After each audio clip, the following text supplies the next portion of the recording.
So I'm going to introduce first Adil Najam, who's going to moderate the panel discussion among four highly accomplished individuals, two scientists, two reporters, and then take time to get questions from you, the audience, of any of us. Adil's the Dean of the Pardee School of Global Studies at Boston University. He's an environmental scientist, a political scientist, has a bachelor's degree in civil engineering from his native Pakistan, and followed by master's degrees, two of them, and a PhD from MIT. He's been on the faculty of the Fletcher School of Diplomacy at Tufts University and at Boston University. He's the founding dean of the School of Global Studies at BU. In addition, he advises the United Nations Economic and Social Council on developmental priorities and is responsible for periodic reviews of the UN's list of least developed countries. He's been a member of the Intergovernmental Panel on Climate Change and serves as one of the lead authors on its third and fourth assessment reports, for which it received the 2007 Nobel Peace Prize with former Vice President Al Gore. However, all that may get him ready for doing a panel such as this, but I think there's one thing in his background, intriguing as it may be, that qualifies him to moderate a panel together with the public, and that's the fact that Adil was actually spent some of his time serving as a talk show host in Pakistan, and I understand he became quite famous doing so, and so I think he'll use the experience and his expertise that he developed during that time in helping to moderate the rest of the discussion. Adil.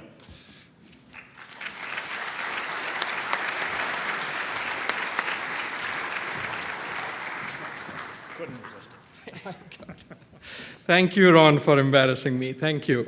But more than that, congratulations to you and to NEIDL on this inaugural conference, but more than that, for having started it with such powerful conversations already. And my job is really to help steer that conversation further. And I would like to start inviting our two keynote speakers, maybe first to also join us here on the podium for the panel, Tony and David, and they will also be joined by Trevor Mundell, who is the president of the Global Health Program at the Bill and Melinda Gates Foundation, Professor George Church from Harvard University, and also a professor of health sciences at MIT. If I could also ask Noorith Eisenman, who is a correspondent on global health and development at NPR. You might have heard her often on All Things Considered, including her wonderful Ebola coverage, including from Liberia and Sierra Leone. I would also ask Lawrence Altman, who was mentioned earlier, reporter for Science Times, and one of the few full-fledged doctors, medical doctors, who's a full-fledged journalist. Thank you very much. This is a intimidating and very, very wonderful set of people. And what we thought we would do is that, having heard from our two keynote speakers, maybe give the rest of the panel a few minutes to not simply respond to that, but maybe reflect upon that in the context of the larger question today, and set that as a menu of conversation for those of us here in the room. And with that in mind, maybe I would like to start with Trevor, who heads one of the most fantastic new in scale philanthropic programs in global health that we have seen in recent times. This is a big problem. Big problem. Are we ready? Are we ready for the scale of such a big problem? Thanks, Adil. And thanks to Tony and David here for really outlining the immensity of the problem. is the world ready for this? Is the global community able to come together in a useful way to not only deal with the science, the technology, but actually to fund an enterprise like this? And I did want to recognize the tremendous achievement that we saw yesterday with the replenishment of the global fund for AIDS, tuberculosis, and malaria. And that replenishment was able to push the funding to $12.9 billion for the next 3 years. Tremendous support from Canada, government of Canada, from governments around the world in doing that. So I think that that is a demonstration that when there is an urgent problem that is set to the world community, certainly the global health community, in the right way, people can come together. And if we had a number like that, $12+ billion, that would certainly get us a long way towards solving some of the basic problems and some of the basic ingredients we need to be able to adequately respond to the next epidemic, which may occur in the next couple of years. I just wanted to say that in terms of the Gates Foundation, working in this area of pandemic response is not directly in the scope of what we've been doing. We work on some of these infections that Tony talked about, like HIV/AIDS, that have been chronic problems now for a while. We do have a group that jumps in when there's an earthquake or there's a real crisis in the world where we can provide some support. But we haven't directly worked in this area of pandemic response. And that was until the Ebola outbreak. And initially, as we were observing that tragedy starting to evolve, and we came to see what could happen over there, we felt that the disruption it was causing to the health systems in West Africa, the huge risk that it might spread to Nigeria, where there was not just the polio work we were doing, but a lot of other development work, was so enormous that we really had to actively participate. So we jumped in, and the perspective we bring to that is really just along 2 lines. One is that the tools and the types of interventions that we work on for these really urgent issues of public health in some parts of the world can actually be deployed effectively in the situation of a pandemic. And the other aspect is that we try to think about these problems from an end-to-end perspective. So for Ebola, for instance, there was a tremendous amount of funding that became available when people became aware of the problem.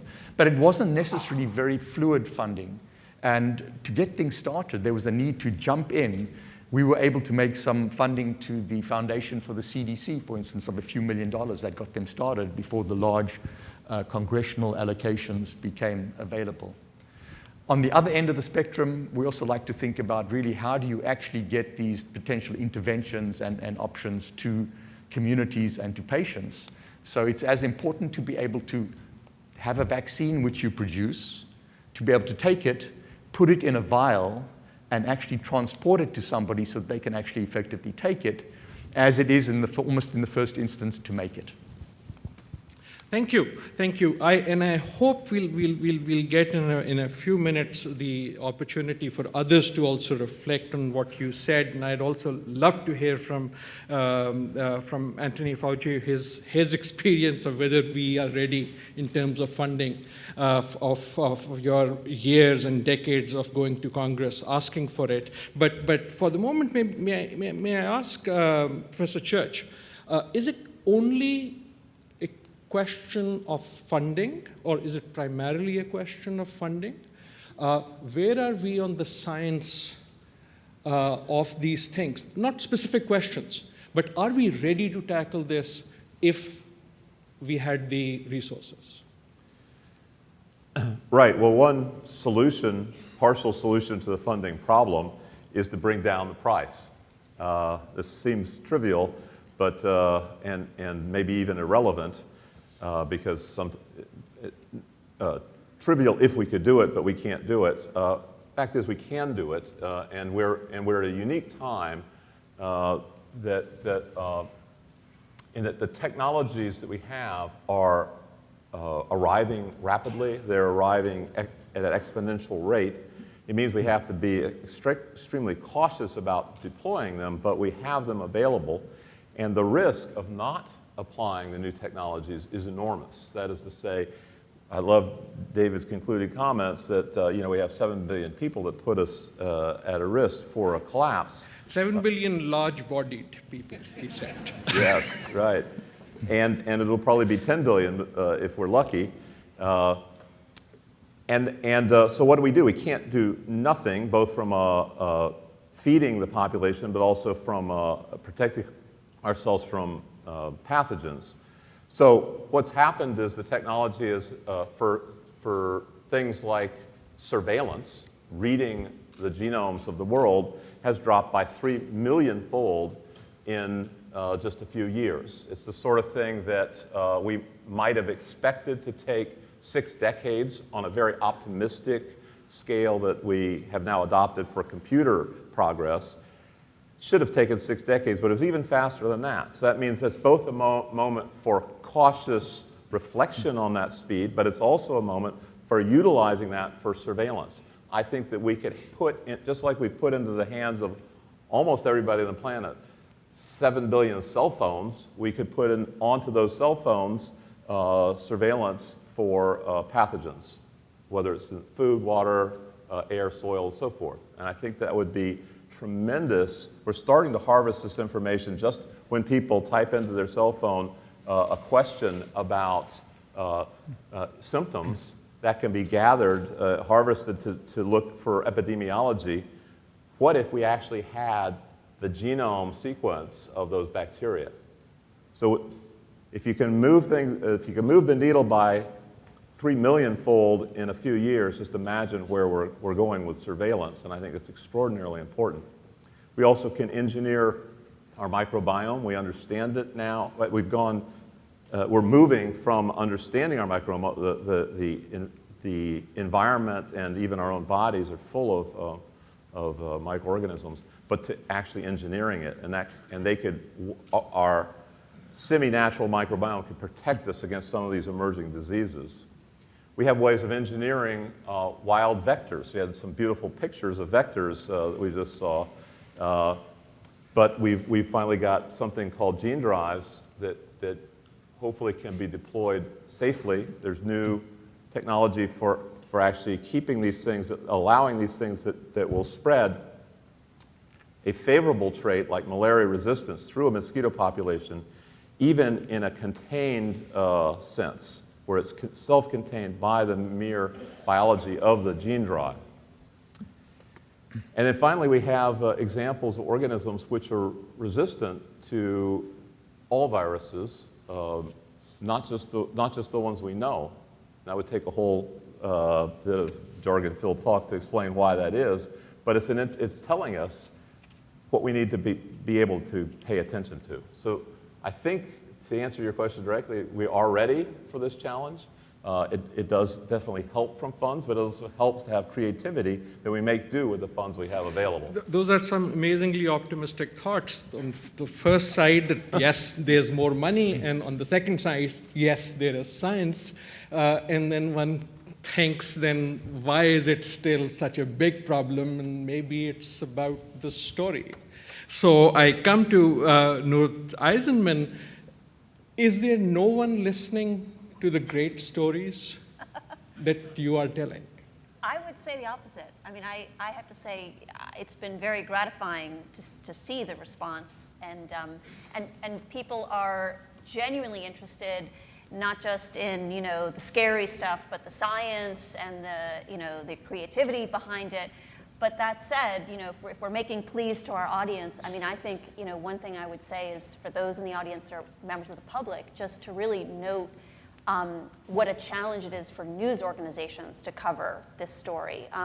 I feel very lucky and grateful that I'm part of one of the news organizations that has the capacity to do it. But as our keynote speakers made amply clear, this is a situation that spans continents, let alone countries, and They're often, the outbreaks begin in hard-to-reach places, and this is all happening at a time when a lot of news organizations have cut down on their international staff, and then also, don't have a particular focus on global health. I joined NPR in the spring, just as the Ebola outbreak was beginning of 2014, and NPR had the funding to expand its global health and development team, and we had 3 correspondents, which is sort of unheard of, in most newsrooms. In addition to a very large international staff, we have 3 correspondents. We have, 2 people who write exclusively for our blog dedicated to this. We have an editor dedicated to this, a visual team,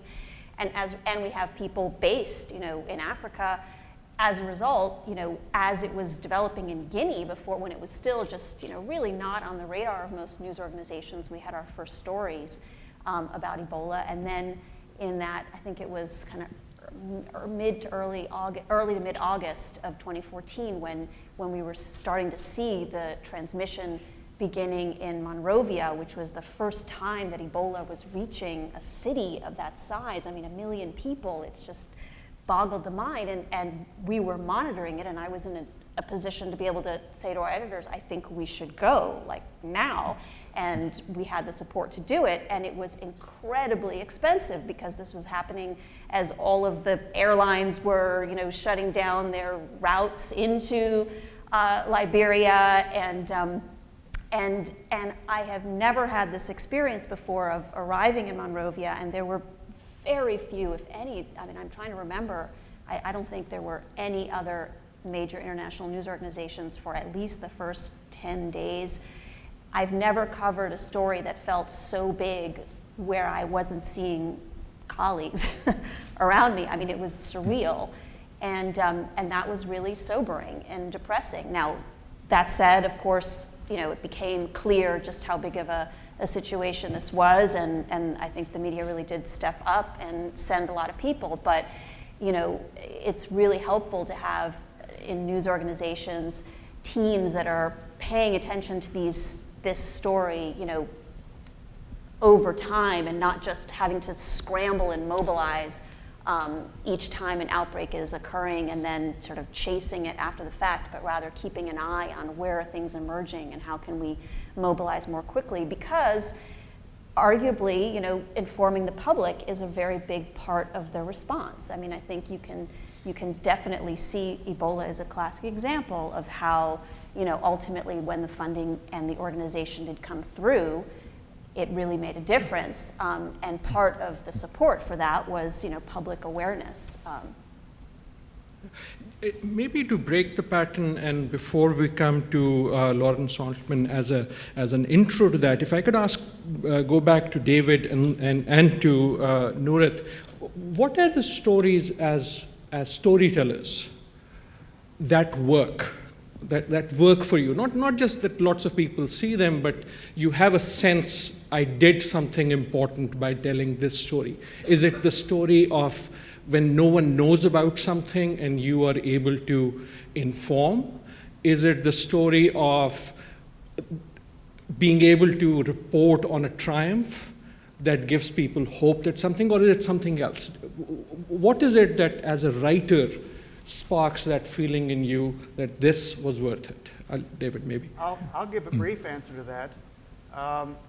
Whether it's been writing about emerging diseases, zoonotic diseases, or any of the other things I've written about in the scientific world, the thing that is most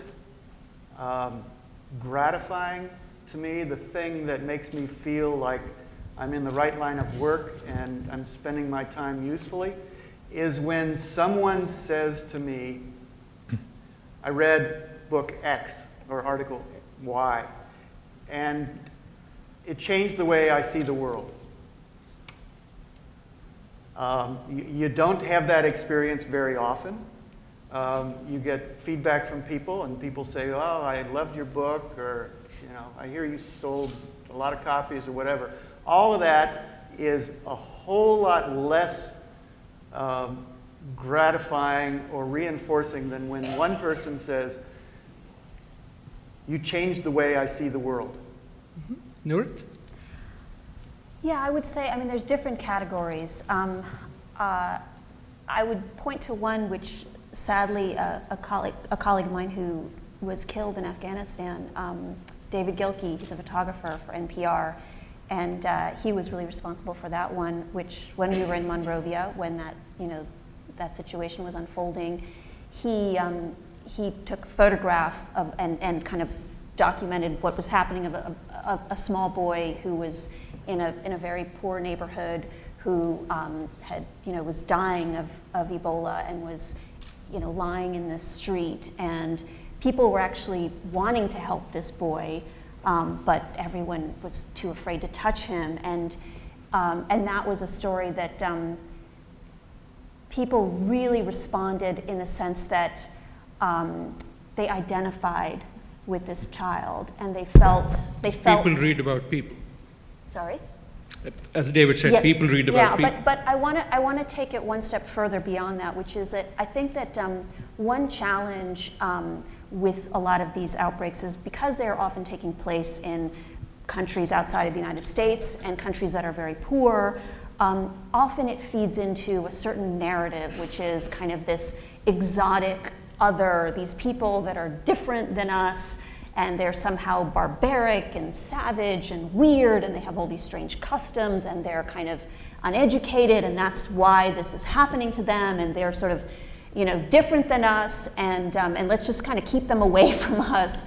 And when you do stories that humanize the person that's suffering from the illness, and really help people connect to that person and realize that we all share the humanity in common, that is really important. Related to that, another kind of story that I find personally very satisfying, I don't know how successful it is, but I think it's really important to do, is also to show the work that's being done by scientists scientists and medical professionals from the country that is affected, and to and again, not to feed into this narrative that is like, the wealthy countries swoop in as the great saviors, and these are just a bunch of victims, because a lot of the most important work and in fact the work that ultimately ends a lot of these outbreaks is done by people in those countries. And Lawrence Altman, right from there and into your comments, since you write about this every week, the doctor's world. Well, I come at this maybe in a little different way. David talked about the urge for scientists to let Dr. Watson in, and that's absolutely true. But I grew up right around this city and went to medical school here, and I can remember, as long as I can remember, the negative attitude that the medical profession had towards lay journalism. And to quote, "Believe nothing that you see in the newspapers. They have done more to create dissatisfaction than all other agencies. If you see anything in them that you know is true, begin to doubt it at once." And those words were written by a medical icon, Sir William Osler. And I think if Osler were alive today, he'd be cringing and not be very happy to watch the medical and scientific communities be so active in seeking publicity from newspapers and the need to get taxpayer funds and private funds. And the world is changed in that sense so dramatically that academia was very slow to see this. I think after World War II, you had the confluence of the government paying the bulk of the costs for medical education, for medical care, for medical research. And that put the whole basic responsibility on society, the taxpayer, and the scientist, and the physician, and the researcher, in that sense, became public employees. not directly, sometimes yes, sometimes indirectly. But at that very time, it was when the scientific community thumbed its nose at the public and wouldn't let Dr. Watson in. It was just a crisscross that made no sense to me.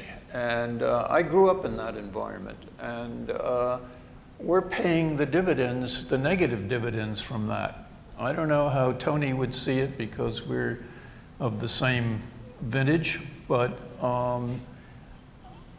I think what is happening now is a belated recognition of things that should have been written about, talked about, and put on the map a good number of decades ago. Thank you very much. Thank you very much. Let me ask maybe Anthony Fauci to reflect upon how your colleagues have reflected upon what you and David said, but just to contextualize, maybe help. One of the thoughts that struck me both in your major message and David's major message was you called it a perpetual challenge. We've had it, you demonstrated, we've had it for a long time, it ain't going away. And that was the message there. What I wasn't fully sure of, though I suspect I have an inkling of the answer, is are you saying we've always had it and we will continue to have it? Or are you saying we've always had it, but it may be actually getting worse for whatever reasons, more global travel, more globalization, more large-bodied species in smaller places, climate change, whatever. If you look towards the future, as you go to Congress and as you talk to them, as you talk to your colleagues, do you see this as a challenge that is going to be there, certainly, but do you see this as a challenge that needs a greater level of attention than it is now getting? I think it's going to increase, mostly because of the travel and the continued intrusion of the human species on the environment, and particularly the animal species. So I think that it may not dramatically increase, like we're going to have an explosion of new infections, but I think it's not going to go down. It's going to either stay steady or go up. The thing that I would like to point out is that the ability to implement scientific advances has not kept up with the ability of microbes to emerge and reemerge. I say implement because scientific advances go along very nicely. What we've experienced both with Ebola and now with Zika to some extent, but clearly Ebola was a very good example, that if we had the capability that's rather diffusely distributed throughout the world, even in developing countries, to recognize an outbreak as it's occurring, that our response to it could be much more effective. That's the first thing. And we're trying to do that with something that's referred to as the Global Health Security Network, namely to have countries have the diagnostic and surveillance capability much more diffusely so that you don't always have to worry about sending samples to the CDC or to WHO diagnostic group. So that, for example, if we were able to do that in West Africa, in Liberia, Sierra Leone, and Guinea, we probably would have had more of a handle on that before it exploded. So that's one thing, to have a broadly diffuse capability, to build up infrastructure in countries to give them at least a marginal capability of recognizing and responding in their own country. We tried to do that in West Africa. When we went into Liberia and did the vaccine, the therapy trial, and the survivor trial, we actually built up what I would think is a sustainable infrastructure. The CDC tried to do that in Sierra Leone, and INSERM was trying to do that in Guinea. So that's one thing. The other thing is when you have to respond, like we're doing now with Zika, the idea of not having a global health FEMA-like fund that you don't have to rely on the appropriations process. The appropriations process is a very good, time-honored process that at best takes time. If you need money now, you can't go through an appropriations process, particularly if there's even the slightest tinge of a political gotcha associated with it, which is exactly what we're seeing with Zika now. The fact that the president asked for $1.9 billion in February, and it's now September the 18th, and we still don't have it, is completely unconscionable. But we could turn that around by having an emergency fund that you can tap into when you need it, and that you can backfill and have all the arguments in the backfill portion of it. So I think what I'm saying is that our ability to implement is not keeping up with the scientific advances that we've made. So anyone, please take this. You've all said global. We just heard this impassioned plea for having an infrastructure, an institutional infrastructure to implement what we know. And yet in that plea, WHO never came up. Is it because it is only folks like me who at all think it is of any relevance? Or is it that we've given up on it, the World Health Organization? And I mean not just the organization, I mean global institutions. Where do they fall into this conversation? Anyone? Well, the WHO clearly failed. I mean, everybody's afraid to say that. They don't want to insult the WHO. They completely dropped the ball with Ebola. Okay, so let's just say that. And in Zika, we don't even hear about it. Well, we don't even want them there, so I mean, that's fine. But the fact is, it's not really their fault. There's no person's fault. What it is that the WHO is a global organization that doesn't have global authority. There's regional aspects of it that dictate what can be done and cannot be done. So if they had the resources and the authority to say we've got to do that, they'd be a much more effective organization. So when I say they dropped the ball, they didn't drop the ball because they never had the ball. You know, that's the point. They never really had the ball to drop. Anyone else? Yes? Yeah, Tony, I would certainly second that. WHO was slow in responding, but as you say, they have not got the infrastructure. For instance, with Ebola, they tried to rapidly cobble together a scientific panel to actually give input on what would be useful scientific technologies to pursue for Ebola. And they didn't have the funding. They came to us very rapidly. They didn't have the funding to host the meeting. Right. So, you know, you may not have emergency funds, but they certainly don't have.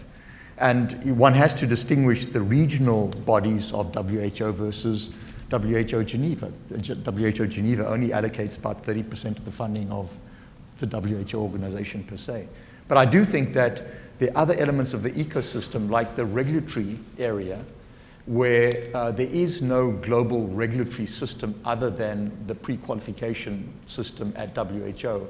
So to the extent that international interventions have to use that kind of infrastructure, we do need the legitimacy of WHO to do that. We just need to fix the structures. I mean, the world needs a WHO. And the problem as I see it is that it's made up of member countries that never pay their dues. And if they're not making their contributions, and that in proportion, and that includes the United States, then you're not going to have an administration in Geneva to be able to carry out and do the things that would be necessary. I think if there had been greater funding and cooperation and backbone to the support of WHO, we might not have had the catastrophe we did with Ebola. You know, try to picture yourself running an organization that doesn't have the resources and the funding. Is that the problem of the administration, or is that the problem of the chairmen of the board and so forth? So I think what happened is duly criticizable, but I think you got to go deeper to find out why that situation arose. Thank you, Dr. Altman. I certainly also subscribe to that it's a failure of the international community's commitment to seeing not just this, but it happens in many areas, problems that are truly global as global. Before I open up, allow me one more question, simply because of the school here at BU that I represent. I come from the school of our new school of global studies, the Pardee School. We train people who are not in the health sciences, bright young people who end up working in government, in the State Department, end up working with NGOs, development NGOs in particular, some in business. We recently were doing a graduate review of our programs and talked to our students, and amongst the topics of the highest interest to them was global health. And that was very striking. These are not people intending to go into a career in global health, but they see their own career paths being affected, whether in development, whether in diplomacy, with health. And my question to any one of you is that as you look at the big challenges ahead of us in global infectious disease, what is the role that people outside of the health sector, we've heard about those in media and communication, but what is the role of other folks outside the health sector that they will need to play if we really are to move this big ship?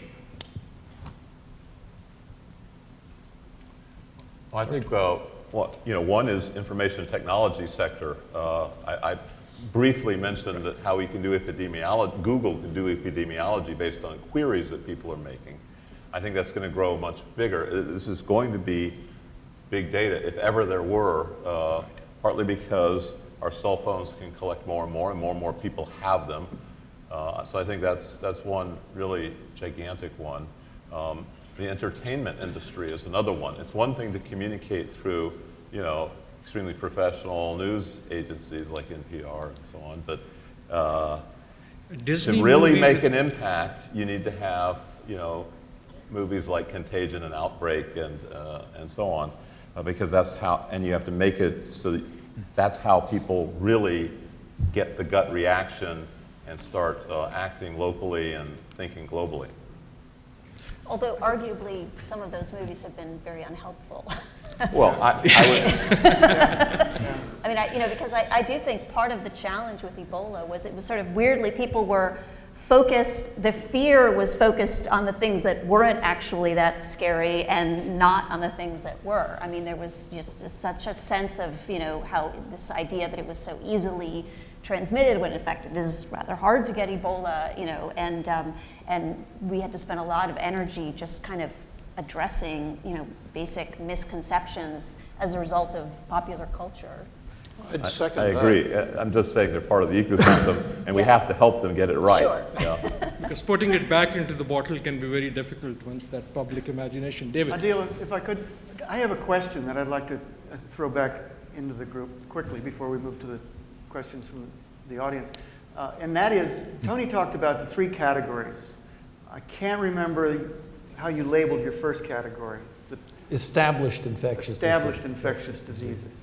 I'm curious about what any of you might think about how has the new attention to new emerging and re-emerging diseases, the drama of Ebola and the drama of Zika and the drama of whatever comes 2 years from now, how does that affect our ability to deal with those established infectious diseases, those familiar and less exciting diseases that are still killing 1 million people a year?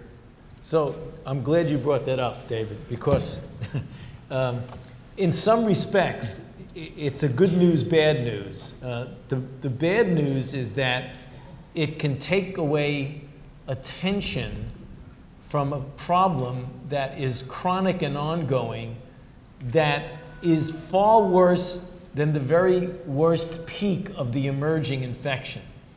So malaria is an example. So malaria is, it's just a horrible situation, malaria. For centuries and centuries, it's just been killing African babies. Every 30 seconds, an African baby dies. If you look at what happened in West Africa during the Ebola outbreak, more people died of malaria than Ebola in West Africa. And yet everyone was completely focused on as you said, the scariness of Ebola, and they were dying of malaria during the Ebola outbreak. The Ebola outbreak is now over in West Africa, and they're still dying of malaria. So I think maybe when you contrast and compare, that maybe every once in a while, the positive aspect is that if you get so worried about an outbreak, maybe you should use that as a kind of period to reflect back on the diseases that are still killing a lot of people. That's an excellent point. I have to throw it back to the journalists and the storytellers amongst us. Is it not part of not your personal, but your profession's responsibility to frame those things, right? The dengue, I come from Pakistan, so the dengue mosquito appears on television and then is compared to the stealth fighter. But the lowly mosquito that causes malaria is a fact of life you live with. Right? And those stories also get talked about. So much like the movie, any comments from David or from Nurit or Lawrence on the media's responsibility, because that framing has very significant consequences. Well, the newspaper business, to the extent that the newspapers are still around, is the news business, and what is new, and it's the good and the bad of it. It's focusing attention on what is new, what therefore is what is acute, and there are ways to get at the chronic problems, but that's harder to do, and when the acute event, when you get over it or the peak occurs and it goes down, then the news flows go with it. And it's a challenge, but it's the way our culture has evolved in developing news media. And the same thing certainly holds true for television. The internet is it's the same, but it's a different way. But if you come back to the real basics, it's what is taught in schools. The audience is the public, and the public are the people who have gone through schools, and we don't do a good job of educating the population. They're not up on the news, they're not up on knowing a lot on science, they don't know much history. Maybe that's been chronic, but it's certainly evident today. And that's part of the challenge. And whether you're talking about any aspect of the news media, they're catering to the audience, and the audience is is the public, what I've been talking about. I mean, it's certainly a fair critique, I would agree, and as you say, it's partly driven by, just the fact that something is breaking that's new, of course we're going to cover it, with greater attention. But that said, I do think, it is worth noting, and this is again part of my argument for supporting news organizations, whether it's with your contributions or just with your eyeballs and clicking, that have teams that continue this kind of coverage in between, the crises. And part of the thing that's important for all of us to recognize, including the scientists here, is there is an audience for this kind of reporting. People are fascinated by the science, by the mystery, and also another kind of story that does incredibly well with NPR listeners and readers. We also have an online presence. Are stories that are hopeful, and the malaria story is also a hopeful story in a lot of ways. There's just a tremendous amount of progress and a lot of avenues, cool ways that we're closing the gap on that, and people really respond when they see a story that doesn't just tell them doom and gloom, but actually points to some cool way that something is being solved. So I think we just need to recognize that the audience is out there, and looking here, today at this audience, it's clear that that people want this information.